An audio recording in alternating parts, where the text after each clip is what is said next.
Have you ever felt trapped by your own thoughts? Stressed, anxious, or overwhelmed by an endless loop of negativity? What if I told you that most of what you believe about yourself and your life is not even true? I remember a time when I was constantly doubting myself. Every little mistake felt like proof that I wasn't good enough. I'd replay conversations in my head thinking, I should have said this differently, or what if they think I'm stupid? It felt like my mind was working against me, keeping me stuck in a cycle of self-doubt and stress. I felt so lost, like I couldn't get out of my own head. I would wake up with a sense of dread, constantly questioning every little thing I did or said. And I'm sure many of you can relate to this. Whether it's anxiety about your career, relationships, or even just simple day-to-day interactions. Our minds can be our own worst enemies. But here's the truth. Your thoughts are not facts. They are just interpretations, often shaped by fear, insecurity, or past experiences. Today, we're diving deep into Joseph Nguyен's book, Don't Believe Everything You Think, to uncover insights. Section 1. The nature of thought. Our thoughts are not always factual. They are interpretations influenced by past experiences and emotions. Think about it. How many times have you reacted to a situation based on a thought, only to later realize that it wasn't entirely accurate? Our minds often distort reality.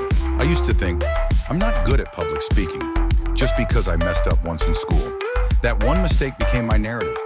I would replay it over and over in my head, convincing myself that public speaking was not my thing. But over time, I realized that this was just one experience, not my entire truth.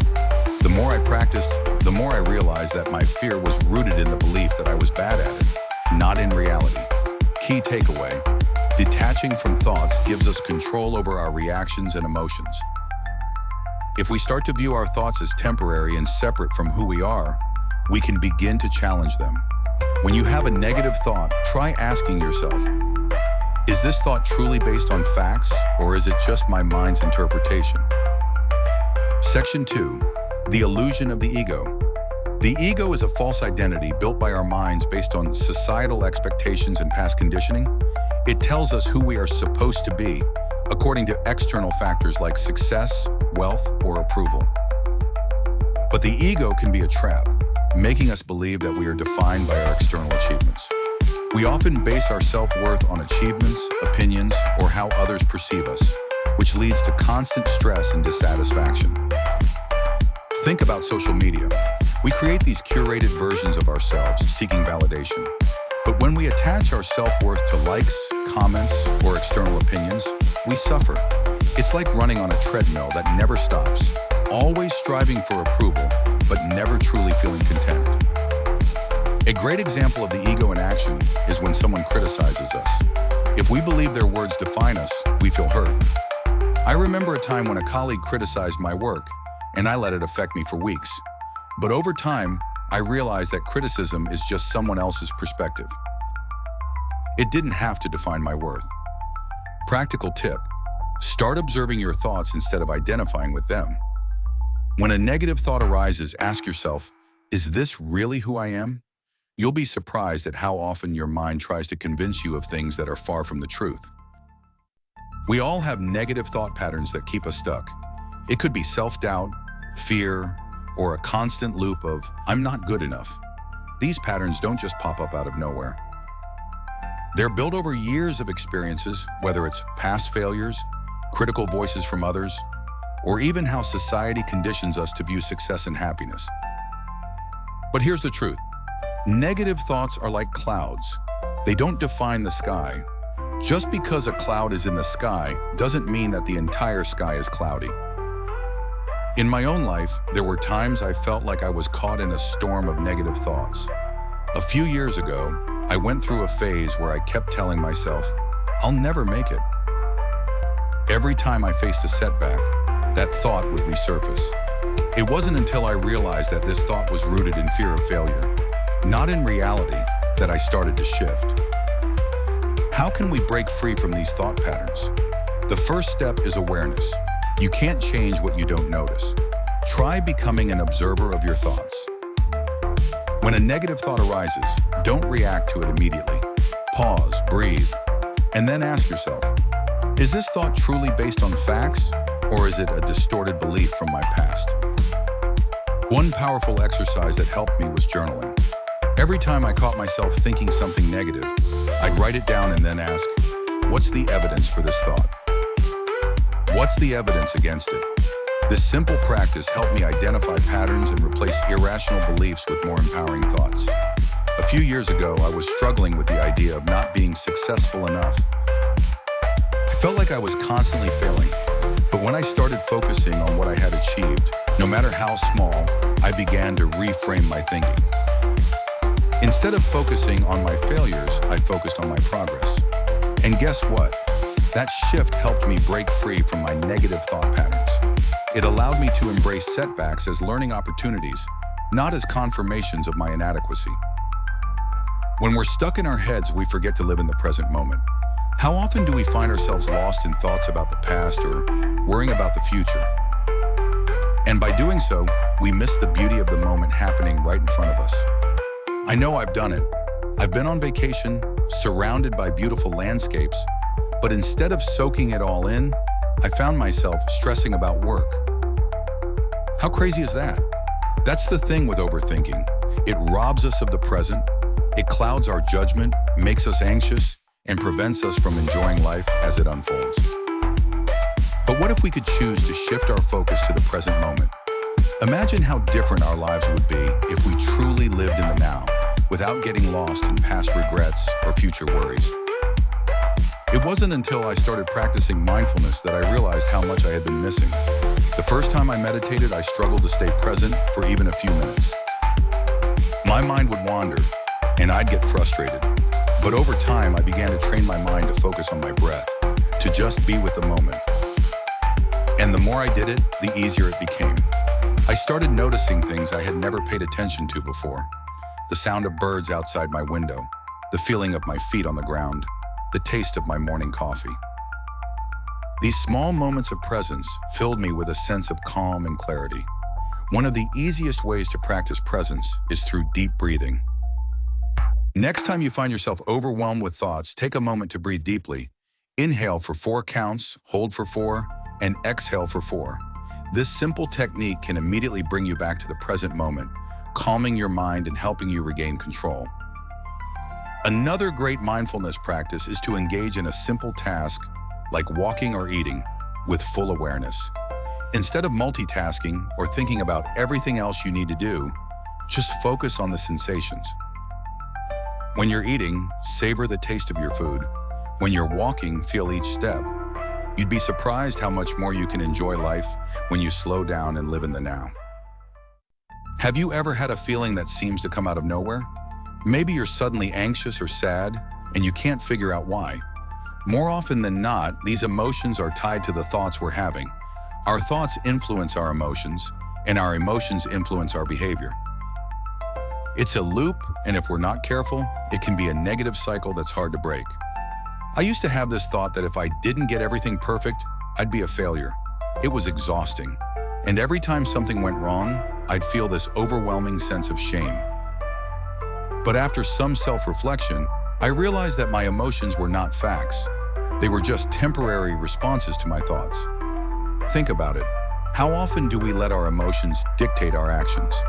You might feel insecure, so you avoid a social event. Or you might feel anxious about a project, so you procrastinate. These emotions aren't necessarily based on reality. They're often a result of distorted thinking. To break the cycle, the first step is awareness. Notice when your emotions don't align with the situation. Ask yourself, what thought triggered this emotion? More often than not, you'll realize that your emotions are a result of an exaggerated or irrational thought. Another important concept is emotional resilience. Just because you feel anxious or sad doesn't mean you have to act on those feelings.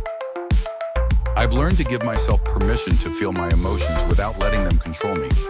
Sometimes, just acknowledging the emotion can be enough to help it pass. Self-talk is something we all experience, but it's often subconscious. We talk to ourselves more than anyone else does. In fact, research suggests that on average, we have between 50,000 and 80,000 thoughts per day. Many of these thoughts are just whispers in the background of our minds, but some of them are incredibly powerful. They shape how we view ourselves, others, and the world around us. Think about it. Have you ever caught yourself thinking, "I'm not good enough," or "I'll never be able to do that"? That's self-talk at work. But not all self-talk is negative. In fact, positive self-talk can be a game changer. The way we speak to ourselves can either limit us or propel us forward. Let me give you a personal example. There was a time when I struggled with imposter syndrome. I kept thinking, who am I to teach others? What if they find out I'm not as smart as I seem? This was my internal dialogue, and for a while I let it control me. It kept me from pursuing opportunities and sharing my ideas, even though I had valuable knowledge to offer. Every time I would sit down to work, that voice would whisper doubts in my ear. But then something shifted. I realized that this negative self-talk wasn't serving me. It was holding me back. So I made a conscious decision to change my narrative. Instead of telling myself, "I'm not good enough," I began saying, "I have valuable insights to share, and I'm constantly learning and growing." It wasn't an overnight transformation, but with time, those positive affirmations replaced the negative ones. And as a result, I started taking more risks and putting myself out there more. You see, self-talk shapes our reality. It influences how we perform at work, how we interact with others, and how we show up in life. If we constantly tell ourselves that we're not capable or that things are too hard, we're subconsciously reinforcing those beliefs. But if we choose to speak to ourselves with kindness, compassion, and encouragement, we start to believe in our own potential. One powerful exercise you can do is to catch yourself the next time you have a negative thought. Instead of letting it run its course, stop and challenge it. Ask yourself, is this thought helpful? If it's not, replace it with something more empowering. For example, if you catch yourself thinking, "I can't do this," replace it with, "This is challenging, but I can figure it out." Over time, this practice will rewire your brain to focus on possibility rather than limitation. Additionally, try writing down a list of positive affirmations. These can be simple statements like, "I am enough," or "I trust the process of my life." Repeat them daily, especially during moments of self-doubt or fear. The more you affirm your worth and capabilities, the more you'll begin to believe it. Self-talk is not just about changing the words you say. It's about changing the way you perceive yourself. And when you change the way you think about yourself, you change the way you show up in the world. In today's fast-paced world, it's easy to get caught up in the chaos and forget to live in the present moment. We're constantly distracted, checking our phones, worrying about the future, or dwelling on the past. But here's the thing, we only have the present moment, and when we're not fully present, we miss out on life's richness and beauty.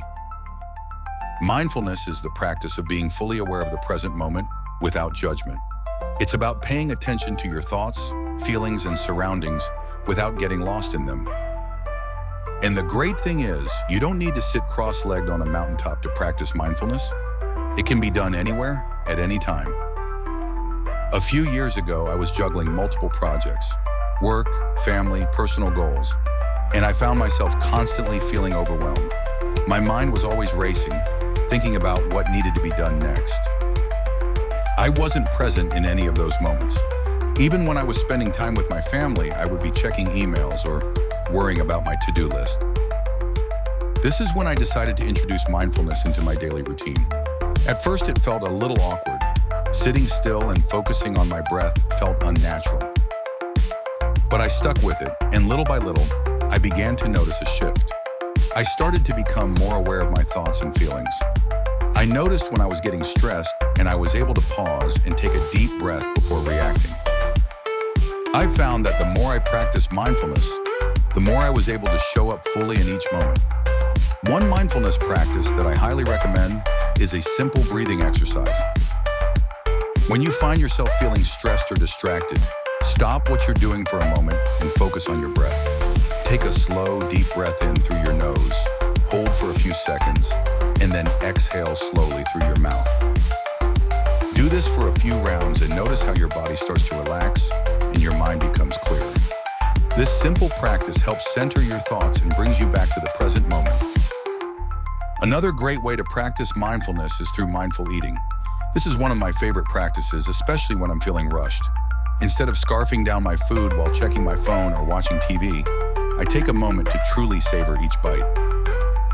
I focus on the taste, the texture, and the sensation of the food.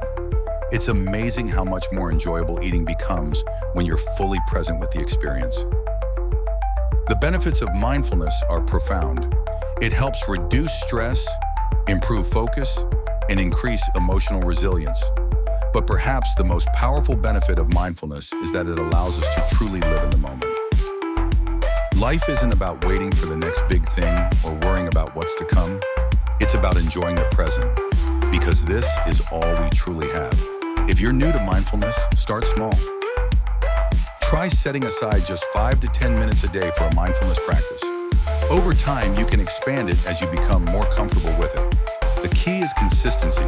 Just like any new habit, the more you practice mindfulness, the more natural it will become. And remember, mindfulness isn't about being perfect.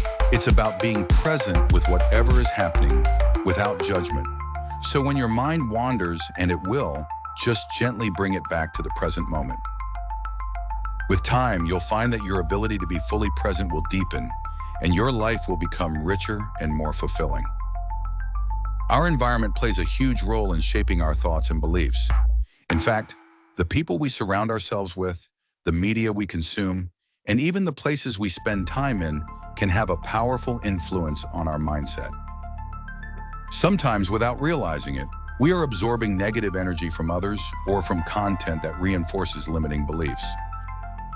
Let me take you back a few years ago. I was surrounded by people who, while well-intentioned, were constantly speaking about their limitations. They'd say things like, "That's too risky," or "People like us don't do that." And at first, I didn't think much of it. I assumed it was just their way of thinking. But over time, I started to notice a change in me. I started thinking more like them, doubting myself and questioning my own dreams.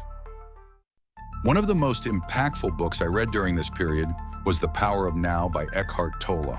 It helped me shift my focus from worrying about what others thought to focusing on my own inner peace and growth. And the beauty of this is that we can control what we expose ourselves to. We can choose to align ourselves with content that challenges us to be better, to push ourselves beyond our limits, and to see the world with a lens of possibility rather than scarcity. Start by evaluating the people you spend the most time with. Are they supportive, encouraging, and positive? If not, ask yourself, can I limit my time with them, or do I need to walk away entirely? And look at the content you consume. Choose to surround yourself with uplifting and empowering material. If you need recommendations, I have a list of my favorite books, podcasts, and channels that focus on personal development and positive thinking. Section 9, letting go of the need for control. How often do we try to control every aspect of our lives? We want to control the outcomes of our efforts, the actions of others, and even our emotions. But here's the thing, control is an illusion.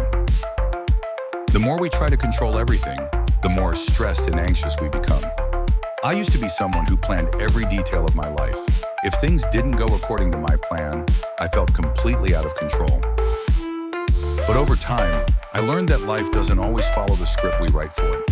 I remember a particular situation at work where I spent weeks preparing for a big presentation, meticulously planning every word and slide. The night before, I lost sleep worrying about every possible thing that could go wrong. Guess what? On the day of the presentation, half of my slides wouldn't load, and the projector wasn't working properly.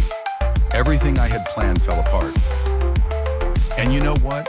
It turned out just fine. I was forced to improvise, and in doing so, I delivered a more authentic and engaging presentation than I could have ever planned for. This experience taught me an invaluable lesson. It's okay to let go of the need for control. Life is unpredictable, and sometimes the best things come from the unexpected. When we release the need to control every detail, we open ourselves up to new opportunities and experiences that we might have missed otherwise. So how do we start letting go of control? First, acknowledge that you can't control everything, and that's okay. When something goes wrong, instead of reacting with frustration or panic, try to pause and breathe. Ask yourself, what can I learn from this? Shift your focus from trying to control the outcome to focusing on your response. A technique that helped me was adopting the philosophy of letting it be. Whenever I start to feel overwhelmed by the need to control, I remind myself that the universe has a plan, and sometimes things need to fall apart so that something better can come together. It's a shift from a fixed mindset to a more flexible and open one. Section 10, applying these lessons in everyday life. So how can we apply these powerful lessons in our everyday lives? It's one thing to talk about letting go of negative thoughts and embracing new mindsets, but it's another to actually practice it consistently. Change doesn't happen overnight, but the small, consistent actions we take each day can have a massive impact. Start small. Pick one limiting belief you want to challenge. Maybe it's the thought that you're not good enough or that you're too old to try something new. Write it down and then ask yourself, is this belief serving me? More often than not, you'll realize that these beliefs are not facts. They're just stories we've been telling ourselves. One practice that has been a game changer for me is the power of daily affirmations. Every morning I say a few positive affirmations to myself. Things like, I am capable of achieving my dreams, or I trust the process of life. These affirmations may sound simple, but when repeated daily, they start to sink into your subconscious mind. Over time, they begin to replace the negative thought patterns you've been holding on to. Another powerful practice is gratitude. It's easy to get caught up in everything we don't have or everything that's going wrong. But practicing gratitude helps shift our focus to what's going right. Every evening before bed, I write down 3 things I'm grateful for. It can be something small, like a good cup of coffee, or something bigger, like a supportive friend. This simple habit has shifted my entire perspective on life, helping me appreciate the abundance I already have. Lastly, remember that progress is not linear. Some days will be better than others. Some days you'll slip back into old thinking patterns, and that's okay. What matters is that you keep going. Every small step you take, no matter how imperfect, brings you closer to your goal of a more positive, abundant, and present life. Conclusion and call to action, CTA. Wow, we've covered a lot of ground today, haven't we? We've talked about how our thoughts shape our reality, how we can break free from negative thinking, and how to embrace a mindset of growth and possibility. But now it's time to take action. If you've resonated with anything we've discussed today, I encourage you to start applying these lessons in your life. Remember, it's the small, consistent actions that create lasting change. Start by challenging one negative thought, practicing mindfulness for a few minutes every day, or affirming your worth with daily gratitude and affirmations. I'd love to hear how these practices are working for you, so make sure to leave a comment below and let me know what changes you're noticing. And if you found this video helpful, don't forget to hit that like button, subscribe to my channel, and share this with someone who might need a little extra encouragement today. And remember, don't believe everything you think.